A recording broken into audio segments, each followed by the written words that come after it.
வணக்கம். தற்போது நாம் அதிக அளவில் தேசிய உற்பத்திகளுக்கு முக்கியத்துவம் வழங்குகின்றோம். இந்த உணவுகளில் உள்ள போஷணை சுவைகளை நாம் எமது உணவில் சேர்த்து கொள்ள விரும்புகின்றோம். இது தொடர்பாக கதைக்கும் போது வள்ளிக்கிழங்கை மறக்க முடியாது.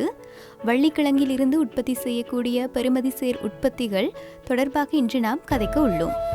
அதற்கு முதல் வள்ளிக்கிழங்கு பற்றி உங்களுக்கு சில தகவல்களை வழங்க எண்ணியுள்ளோம். இது தொடர்பாக கதைப்பதற்கு சப்ரகமுக மாகாண மேலதிக பணிப்பாளர் தனஞ்சனி பண்டாரா அவர்கள் எங்களுடன் இணைந்துள்ளார். வணக்கம் மேலதிக பணிப்பாளரே, வள்ளிக்கிழங்கு என்றால் என்ன? இங்கு நீங்கள் பார்க்கும் பல்வேறு சுவை, வடிவம், பல்வேறு நிறங்களை உடைய கிழங்கு வகை.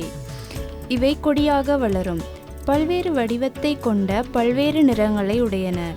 உதாரணமாக ஊதா, வெள்ளை மற்றும் கரையுள்ள பல கிழங்கு வகைகள் விசேடமாக சப்ரகமு மாகாணத்தில் கேகாலை, ரத்தினபுரி மாவட்டங்களில் காண கிடைக்கின்றன. பொதுவாக நாங்கள் சிறுபோகத்தில் இக்கிழங்கை நட்டு பெரும்போகத்தில் டிசம்பர், ஜனவரி மாதங்களில் அறுவடை செய்யலாம். பலவிதமான கிழங்குகள் சந்தையில் உள்ளன. அதில் வள்ளிக்கிழங்கை நுகர்வதன் முக்கியத்துவம் யாது? 70வது தசாப்தத்தில் அதிகளவில் மா உணவுகளை உட்கொள்ள மக்கள் ஆரம்பித்தார்கள். இதனால் பலவிதமான நோய்கள் ஏற்பட்டன. தொற்றா நோய்களை கட்டுப்படுத்தும் குணம் இந்த கிழங்குகளில் காணப்படுகின்றது என ஆயுர்வேதத்தில் கண்டுபிடித்துள்ளார்கள்.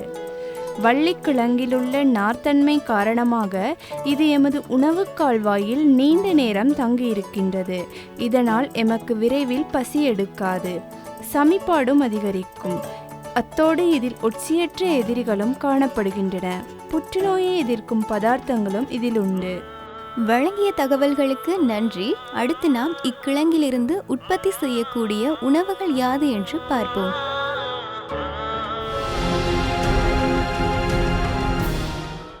நாம் ஆரோக்கியமாக வாழ உணவு அத்தியாவசியமானது.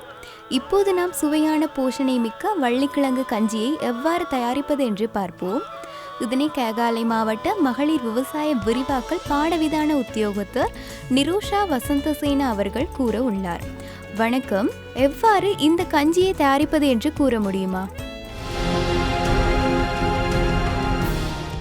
ஆம், வள்ளிக்கிழங்கு உற்பத்திகளில் மிகவும் பிரபல்யமான உணவு இந்த வள்ளிக்கிழங்கு கஞ்சியாகும். இதற்கு நாம் ஊதா நிற வள்ளிக்கிழங்கை, அதாவது ராசவள்ளிக்கிழங்கை பயன்படுத்துவோம்.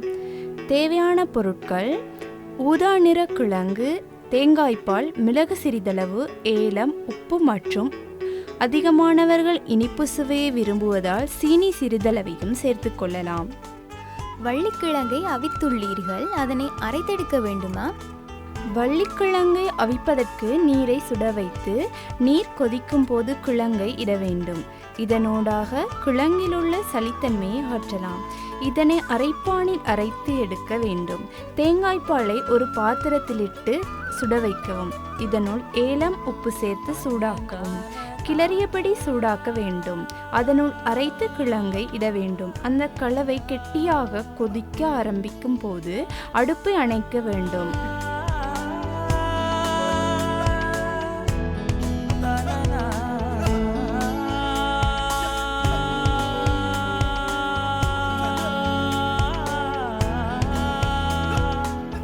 மிளகை நீங்கள் சேர்க்கவில்லையா? அடுப்பிலிருந்து இறக்குவதற்கு சிறிது முன்னரே மிளகை சேர்க்க வேண்டும்.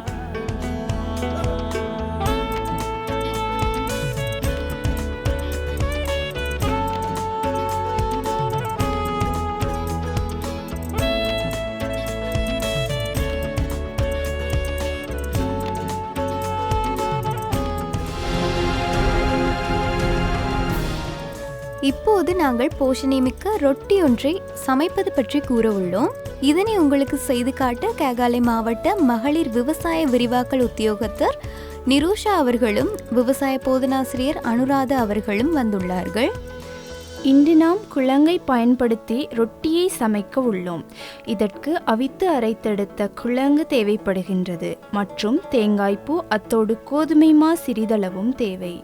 ரொட்டியை சுவையூட்ட பச்சை மிளகாய், வெங்காயம், உப்பு, மிளகு சிறிதளவை பயன்படுத்துவோம். இப்போது நாம் ரொட்டியை எவ்வாறு தயாரிப்பது என்று பார்ப்போம்.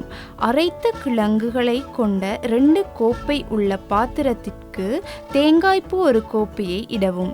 இதனுள் ஒரு கோப்பை கோதுமை மாவை சேர்க்க வேண்டும். இதனுள் தேவையான அளவு உப்பு, வெங்காயம், பச்சை மிளகாய், சிறிதளவு மிளகு சேர்க்கவும். இதற்கு நீர் விட்டு சாதாரணமாக ரொட்டி பதத்திற்கு பிசைந்து கொள்ளவும். நீரை சிறிது சிறிதாக இட்டு பிசையவும். இதனை ரொட்டியாக தட்டி அடுப்பில் சுட்டு எடுக்கவும்.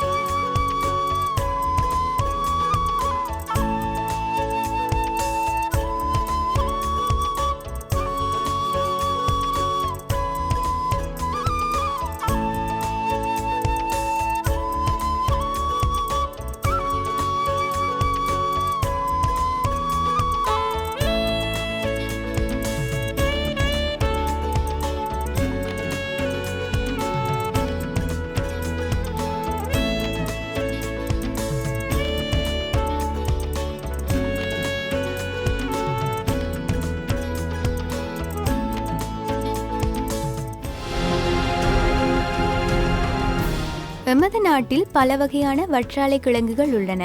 இதனை பயன்படுத்தி வற்றாழை சிப்ஸ் தயாரிக்கும் முறையை இப்போது பார்ப்போம். இங்கு துண்டுகளாக வெட்டப்பட்ட வற்றாழை உள்ளது. இதனை எவ்வாறு தயாரிப்பதென்று கூறுங்கள் நிரூஷா. வற்றாழையை மிகவும் சிறிய துண்டுகளாக வெட்ட வேண்டும். இதனை குளிர் நீரில் ஊற வைக்க வேண்டும். குளிர் நீரிற்கு உப்பும் தேசிக்காய் சாறும் சேர்ப்பதன் மூலம் சுவையை அதிகரிக்கலாம். குளிர்நீர் இடுவதன் நோக்கம் கரை படிவதை தவிர்ப்பதா? ஆம், குளிர் நீரில் இடுவதால் மொரமொரப்பான தன்மை அதிகரிக்கின்றது. உங்களுக்கு தெரிவது குளிர்நீரில் போட்டு எடுத்த வற்றாழை துண்டுகள். இதனை இப்போது கொதிக்கும் எண்ணெயில் பொரித்து எடுப்பதா? குளிர்நீரில் போட்ட பின்னர் வடிகட்டி நீர் வடிவதற்கு வெள்ளை துணியில் பரப்பி வைக்க வேண்டும். ஒரு பெரிய வற்றாழை கிழங்கின் துண்டுகளே இதில் உள்ளது. அடுத்து நாங்கள் என்ன செய்ய போகின்றோம்? இத்துண்டுகளை கொதிக்கும் எண்ணெயில் பொரிக்கப் போகின்றோம்.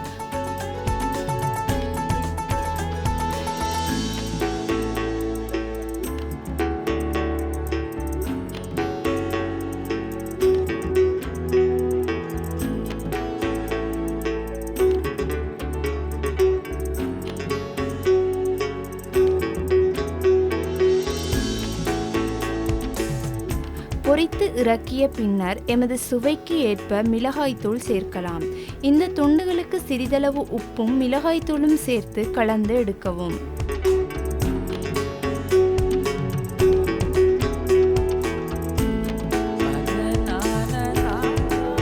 இவ்வாறு வற்றாழை சிப்ஸ்களை தயாரித்து புதிய ஒரு தொழில் முயற்சியாளராக மாறலாம்.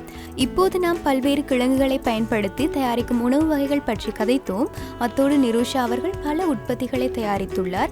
இது உப்பு கரைசலில் இட்டு நீண்ட காலம் சேமிக்கும் ஓர் உற்பத்தி. கிழங்குகளை இவ்வாறு சேமிக்கலாம். இதில் அடிசோக் கிழங்கு சேமிக்கப்பட்டுள்ளது.